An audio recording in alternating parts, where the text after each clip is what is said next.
Je vous propose de partir en région. À présent, nous allons rejoindre Julie Poirier qui nous a donné rendez-vous dans la Drôme. C'est bien ça ce matin. Vous êtes à Montélimar. Bonjour Julie.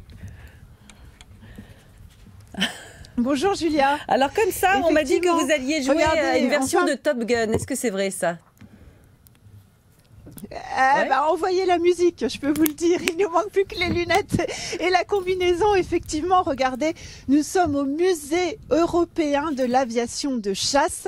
Un musée qui existe depuis 1987. Aujourd'hui, environ 80 bénévoles le font fonctionner avec quelques salariés. Regardez bien autour de moi. Plus de 75 avions venus directement des forces militaires européennes. J'ai une petite question pour vous, Julia, ce matin. Est-ce que vous savez quand a eu lieu le premier combat aérien en France ? Alors ça c'est pas chouette de pas me prévenir. J'aurais regardé sur Wikipédia. Non, je n'ai pas d'idée. Ouais. Non, alors désolée. moi aussi j'ai regardé sur Wikipédia, donc je vais vous le dire, c'était donc le 5 octobre 1914 lors de la Première Guerre mondiale, voilà. Merci beaucoup Julie.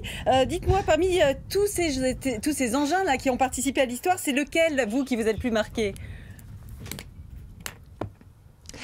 Alors on commence déjà par parler celui qui nous a le plus marqué, mais alors forcément il y en a beaucoup, je vais vous les montrer juste après.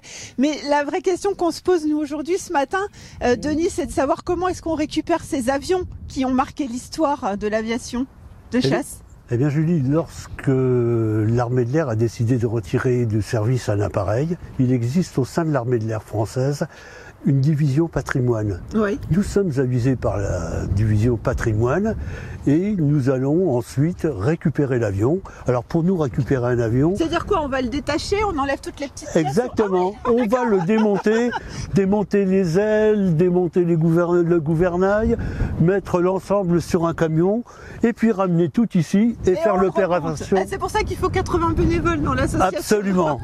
Est-ce que tous ces avions peuvent voler ? On peut encore les faire voler ou pas ? Tous les avions qui sont ici, que vous voyez en ce moment, ne voleront plus. Oh, vous n'allez pas m'emmener à Paris, quoi. C'est trop complexe. Non, pas cette fois-ci. Par contre, certains sont arrivés en vol. Alors, on a des images d'un avion, le Bronco, c'est ça que vous avez récupéré, qui lui vole toujours. Il vole toujours.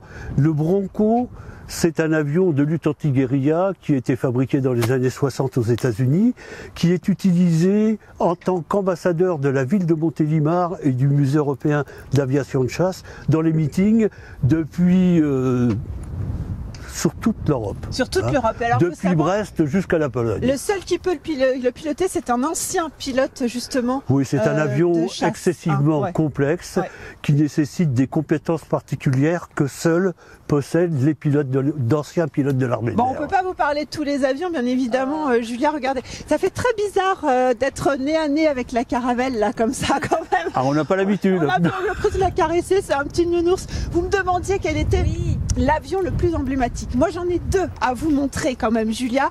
Regardez, celui qui est juste derrière nous, c'est le fameux Transal qui a débuté ses vols dans les années 70. C'est ça, Philippe ? C'est un avion franco-allemand donc qui a volé jusqu'à cette année. Donc nous on a reçu cette année. Donc il nous a été donné par l'armée de l'air. Il vient de prendre sa retraite à Montélimar. Avec la petite histoire, c'était son dernier vol. Il arrivait de Tahiti avec le dernier pilote qui l'a fait venir. Voilà, c'est son pilote après sa retraite tout à fait, est passé sur notre avion dans l'armée de l'air. Voilà. Bon, ça fait rêver quand même ici. Vous auriez eu envie, vous, de piloter un avion comme ça ? Oui, c'est sûr, mais bon, après il faut avoir des compétences quand même, et je pense qu'après, on peut y arriver.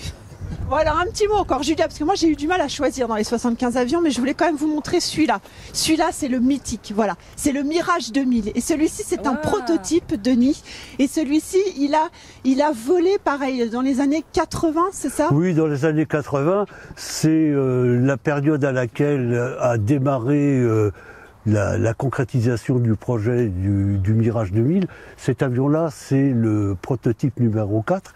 Il faut savoir que dans la construction d'un avion, en général, on a plusieurs prototypes, chacun bénéficiant des améliorations qu'il y avait à faire sur le précédent. Et le dernier ici, eh bien en fait, c'est le top du top avant d'entrer en service, en opération. Et bien sûr, il arrive en pièces détachées, lui ?